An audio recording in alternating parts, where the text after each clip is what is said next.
우리가 가장 가까운 고대 친척에 대해 알고 있다고 믿었던 것들이 있잖아요. 어쩌면 그 모든 게 틀렸을지도 모릅니다. 인류 진화의 가장 큰 미스터리 중 하나가 드디어 풀렸는데 그 과정에서 오히려 훨씬 더 거대한 질문들이 생겨났거든요. 자, 지금부터 그 이야기를 한번 자세히 들여다보겠습니다. 그러니까 한 세기가 넘는 시간 동안 과학계의 정설은 아주 명확했어요. 우리 호모사피엔스에게 가장 가까운 친척은 바로 네안데르탈인이다. 이건 뭐 DNA 분석이나 화석 증거를 통해서 거의 확립된 사실처럼 여겨졌죠.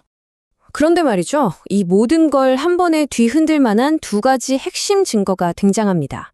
하나면 우리 유전자 속에 숨어있는 정체불명의 존재, 바로 유령이고요. 다른 하나는 거의 한 세기 동안 캄캄한 우물 속에 잠들어 있던 아주 놀라운 화석입니다. 때는 2010년입니다. 과학계가 발칵 뒤집히는 발견이 있었죠.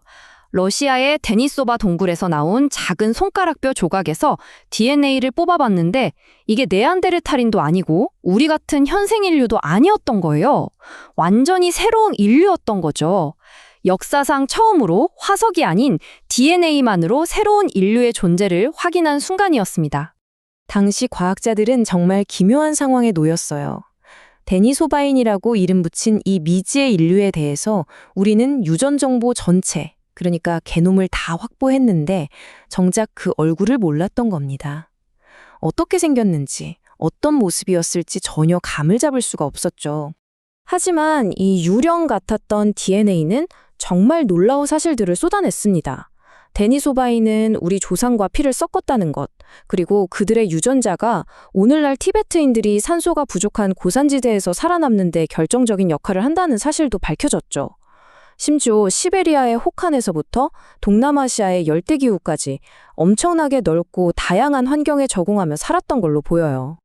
유전 정보만 있고 실체는 없었기 때문에 데니소바인의 얼굴, 즉 완전한 두개골을 찾는 건 고인류학계에서는 거의 성배를 찾는 것과 같은 그런 거대한 목표가 됐습니다. 모두가 이 미스테리한 친척의 진짜 모습을 보고 싶어 했죠. 근데 수년간 발견된 거라고는 고작 이게 전부였습니다. 아주 작은 손가락뼈, 치아 몇 개, 그리고 나중에 티베트 고원에서 발견된 작은 턱뼈 조각. 정말 이것뿐이었어요. 미스터리는 점점 더 깊어져만 갔습니다. 바로 여기서부터 진짜 한 편의 영화 같은 이야기가 시작됩니다. 1933년 중국 하얼빈. 한 노동자가 정말 놀랍도록 완벽하게 보존된 두개골을 발견하는데요. 이걸 지키려고 자기 집 우물에 숨겨요. 그리고 그 비밀은 무려 80년이 지난 뒤 그가 임종 직전에야 가족에게 털어놓으면서 세상에 알려지게 됩니다. 우물에서 나온 이 두개골은 너무나도 독특해서 호모 롱기, 별명으로는 드래곤맨이라는 새로운 종 이름까지 얻게 됩니다. 길고 낮은 뇌 용량 같은 건 네안데르탈인과 비슷한데 얼굴 아랫부분은 우리 호모사피엔스처럼 평평한 아주 묘한 조합이었어요. 원시적인 특징과 현대적인 특징이 정말 기묘하게 섞여 있었죠. 이 두개골을 연구한 과학자들은 그 크기와 구조에 그냥 압도당했다고 해요. 이 인용구가 그 느낌을 아주 잘 보여주는데요. 거대한 눈두덩뼈라든지 전체적인 구조가 네안데르탈인보다도 훨씬 더 강력하고 육중한 인상을 줬다고 합니다. 그리고 마침내 과학계를 뒤흔든 발표가 나옵니다. 드래곤맨 두개골을 분석한 결과 그가 바로 시베리아 동굴 속 미스터리의 주인공 데니소바인이었다는 게 확인된 겁니다. 드디어 우리가 그 얼굴을 마주하게 된 거죠. 성배가 발견된 순간이었어요. 자, 여기서부터가 정말 흥미진진해집니다. 왜냐하면 여기서 핵심적인 충돌이 발생하거든요.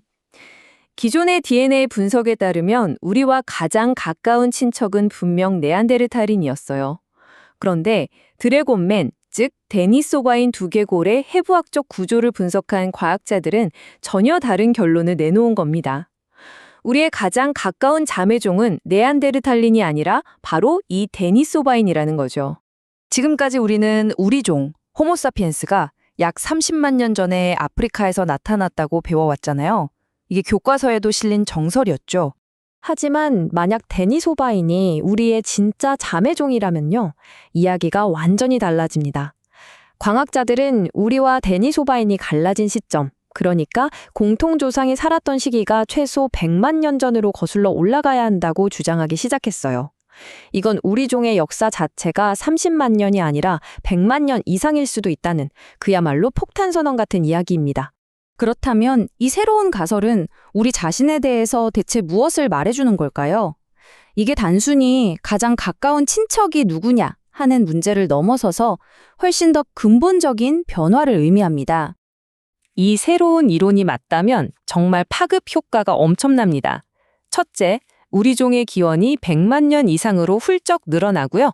둘째, 인류의 요람으로 알려진 아프리카가 아니라 아시아가 우리와 데니소바인 공통조상의 고향이었던 가능성이 제기됩니다. 그리고 마지막으로 인류의 진화가 하나의 직선으로 쭉 이어진 게 아니라 훨씬 더 복잡하고 뒤엉킨 덤불 같았다는 걸 보여주는 거죠. 물론 이 주장은 아직 논란의 한가운데 있습니다. 수십 년간 쌓아온 연구와 이론을 송두리째 뒤흔드는 거니까요. 유전학 데이터와 화석 데이터 사이의 이 충돌을 어떻게 해결할지 앞으로 더 많은 증거들이 필요할 겁니다. 이 모든 논쟁이 우리에게 아주 중요한 사실 하나를 다시 한번 일깨워 줍니다. 바로 인류의 역사 대부분의 기간 동안 이 지구에 우리만 있었던 게 아니라는 점이에요. 불과 몇만 년 전까지만 해도 우리 말고도 최소 대여섯 종류의 다른 인간들이 이 행성을 함께 걸어 다니고 있었습니다. 그리고 이것이 바로 이 모든 발견이 우리에게 던지는 궁극적인 질문입니다. 그 많던 인류 종들 중에서 어떻게 그리고 왜 우리 호모사피엔스만이 유일한 생존자가 되었을까요? 이 질문에 대한 답은 여전히 거대한 미스터리로 남아 있습니다.